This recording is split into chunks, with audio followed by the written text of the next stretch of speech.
And so with all of the preliminaries done, let's just go ahead and get on with the rest of the podcast. So as I like to start off regularly with some Edmonton Oilers related content, and man, there's so much to talk about right now that it's a little bit difficult to actually unpack like all of the current events. I mean, there have been some pretty big moves there. They acquired Duncan Keith from the Chicago Blackhawks. It'll be very interesting to see what it does for the team's leadership core. Unfortunately, Ethan Bear did wind up being traded. He's now decamping to the Carolina Hurricanes. They've made out pretty well in that. They've got a pretty good player there. Jujhar Khaira is departing for the Chicago Blackhawks. That one is an interesting one where I'm not entirely sure exactly what to make of that. Because when you look at that bottom six on the Edmonton Oilers over the last few years, there has been one thing that has been glaringly absent. And that is the presence of a lot of talent that the Edmonton Oilers have actually managed to develop within the organization. I think it's fair to say that with the exception of the obvious ones, Connor McDavid, not a bad little player that they got there a few years ago. Leon Draisaitl, a pretty decent player. I think that maybe he's going to work out. Ryan Nugent-Hopkins, he's not half bad. I think that he might get a cup of coffee in this league. But aside from those players and a few others, the one thing that the Edmonton Oilers haven't really done very well, quite frankly, over the entirety of their history, is that they haven't drafted very well. And Jujhar Khaira was, out of that bottom six, one of the very few players that the Edmonton Oilers had that they had actually developed in-house. And that does make a difference in the success that the team has had over the past few years. Being able to go out and get players through free agency, that's a good thing to be able to do. But it does have its limits in terms of the way that you build your team. Because for one thing, it's more expensive to sign a free agent than it is to actually keep an RFA on your roster, a restricted free agent. You don't have to compete as hard with the rest of the league to bring in the service, to keep the services of that player. And so that means for about the first 7 years of a player's career, a draft pick is there's no perhaps about it. A draft pick is one of your most valuable assets. And the Edmonton Oilers, they have missed a lot of opportunities, not only to draft the right players over the past, actually really over the entirety of the team's history, but especially over these last few years where it has been so important. And over the years, the Edmonton Oilers have become notorious for wasting opportunities at the draft. And they've affected the team in a lot of ways, but there is one in particular where we can see that it has affected the team quite a bit right now, and that is at the goaltending position. Over the years, the team has wasted all kinds of opportunities to draft some really, really great goaltenders. Now, I like Mike Smith as a goaltender. I'm not so fond of Mikko Koskinen, but Mike Smith is obviously not our goaltender of the future. But that might beg the question then, who is the Edmonton Oilers goaltender of the future? And I don't think the answer to that question is Stuart Skinner. But the one thing about a goaltender is that a goaltender is a particular type of asset. And so I'm going to pose this question before we go any further, and that is, can you remember the last NHL team that won the Stanley Cup with a goaltender that they did not draft? I'm going to give you a little hint. It has been quite a long time. As a matter of fact, I can think of perhaps one team, the Chicago Blackhawks, that have managed to do that. No, pardon me, actually, sorry. It was not the Chicago Blackhawks. It would have been the Boston Bruins. So the Boston Bruins were able to do that with Tuukka Rask, but other than that, honestly, I can't think of very many.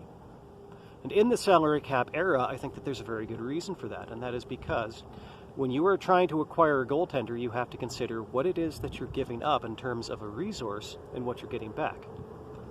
So basically what you're doing is that if you trade any kind of player other than a goaltender for a goaltender, what you're doing is you are trading an asset that could potentially play all 82 games of the season for you in exchange for an asset that you know will not. So just in terms of the man games calculation, you already have a diminishing return on that asset, regardless of who the goaltender may be. And so I became fascinated enough with this question that I went ahead and I did a little bit of research. And I looked at some of the Edmonton Oilers goaltender trades over the years and looked at exactly, over the long term, exactly what it was that they had actually given up in order to get that player. And now the interesting thing is that until fairly recently, it seemed like the Edmonton Oilers actually had a habit of winning these trades for goaltenders. So in particular, I'm going to look to the 1995 offseason when the Edmonton Oilers obtained a guy that I think everybody is pretty familiar with, Curtis Joseph. Not just a great goaltender, probably one of the greatest ever goaltenders, arguably maybe the greatest goaltender to never win the Stanley Cup.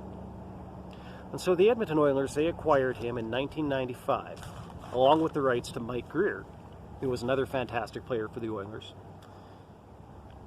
And what they gave up to get that was basically they gave up 2 draft picks, 2 first-round draft picks.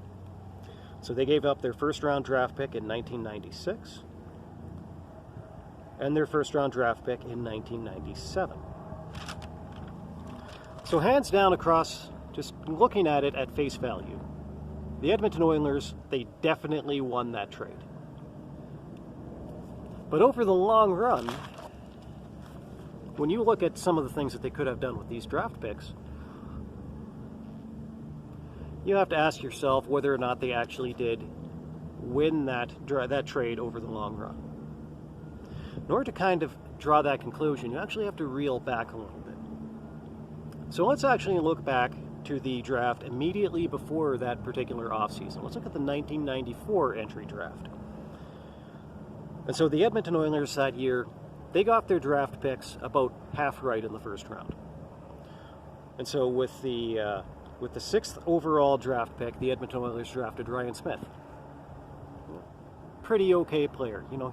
He did he did all right. And of course at number 4 overall, they drafted Jason Bonsignor.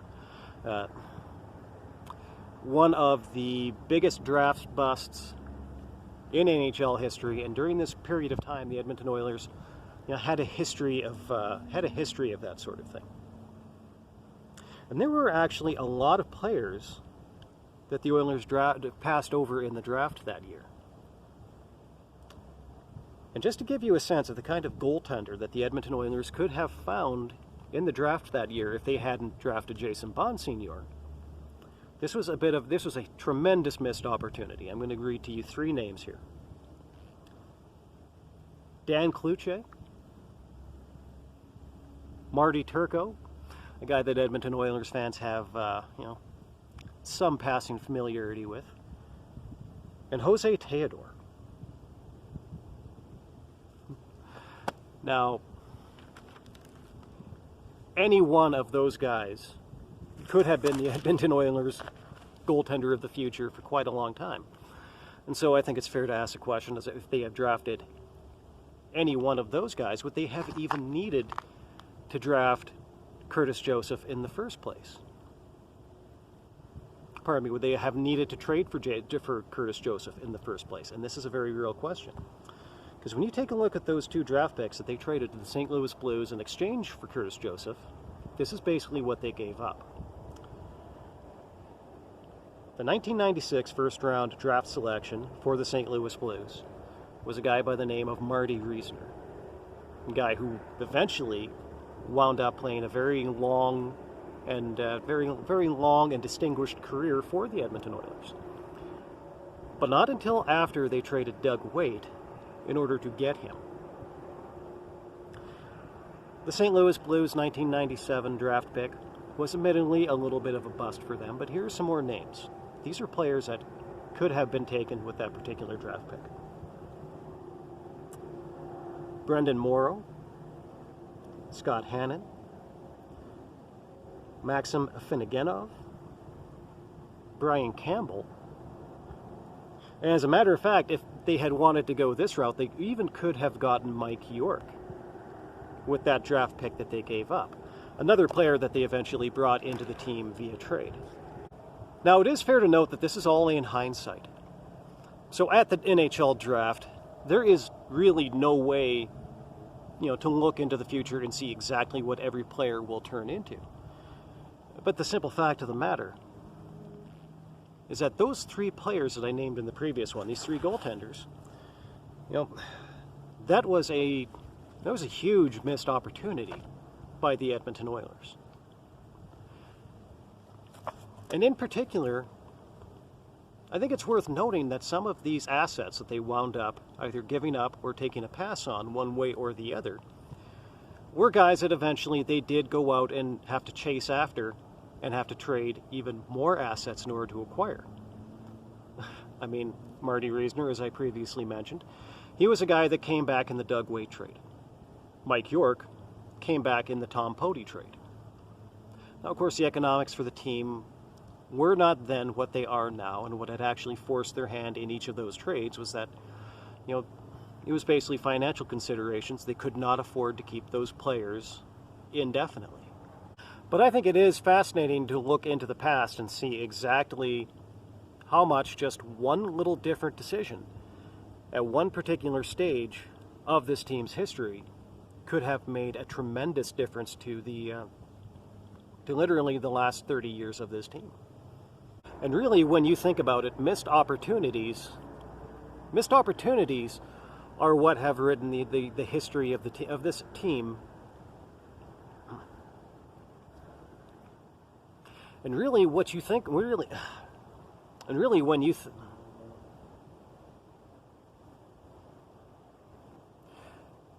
you think about it, those sorts of missed opportunities going all the way back to the Dynasty era are in no small measure a big factor in what has defined the history of this team pretty much since the Dynasty era.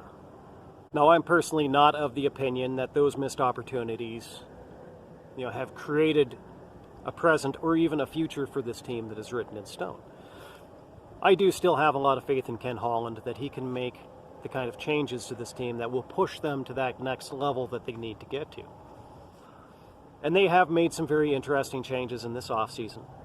So the might-have-beens are one thing, but really we should not let those stand in the way of enjoying the things that are to come, because I really do believe that with Ken Holland at the helm, I think that good things are coming for this team.